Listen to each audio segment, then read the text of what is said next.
à ces disparitions qui laissent un vide très profond et très secouant.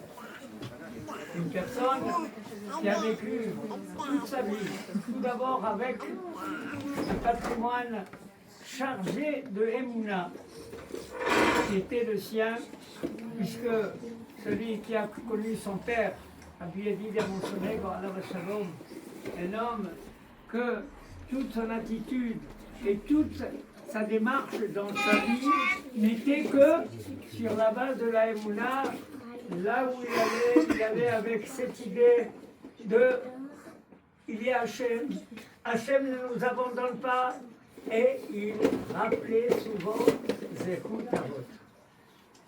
Chaque fois qu'il avait une certaine difficulté, il disait je n'ai pas peur parce que j'ai derrière moi toute une troupe de gens sadikim qui ont vécu dans la Emouna, et celui qui rentre au cimetière de Fès, où il y avait là-bas tous les parents, les arrière-parents de la famille Monsonego, eh bien, il était embaumé par cette Kedusha que le cimetière lui-même, avec tout son aspect lugubre, pouvait donner un sentiment de peine et d'angoisse.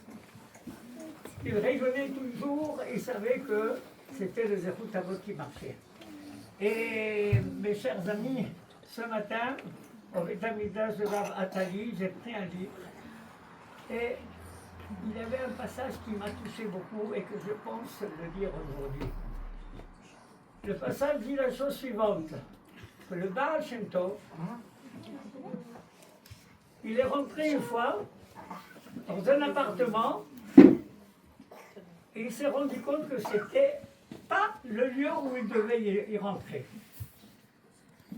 Alors il a dit à ses élèves, je me suis trompé d'adresse, mais il y a Ashgacha. Si la personne se trompe, c'est pas par hasard, c'est sûrement qu'il y a quelque chose à faire. Vous devez vérifier les mezuzot de cet endroit-là. Si je suis rentré par erreur, c'est pas par erreur. Il y a sûrement un but bien précis et il a ordonné à ses élèves de faire bénika de toutes les mezuzot de cet appartement-là. Alors vous voyez comment les tzadikim ont vécu avec toute une attention particulière à tous les événements qui nous entourent et qui traduisent en quelque sorte un but qui doit nous renforcer dans la Emouna. Et la Nifteret Alea Shalom, c'était aussi un être imprégné de cette idée de Emouna. La Emouna était tout le but de sa vie.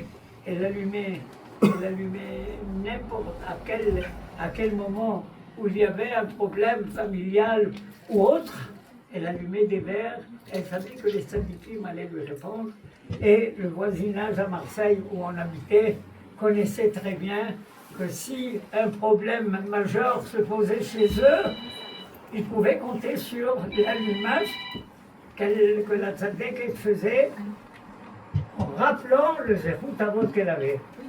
Eh bien, mes chers amis, aujourd'hui, nous faisons le mois, et le mois veut dire la conclusion d'un jugement que la personne doit rendre à l'Éternel après une vie bien chargée d'événements.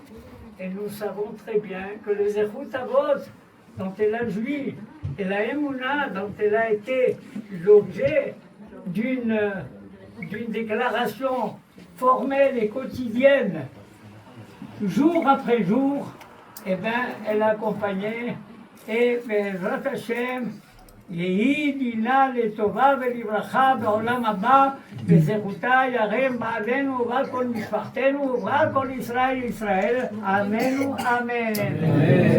רבי חנניה בן עקשיא אומר, רצה הקדוש ברוך הוא לזכות את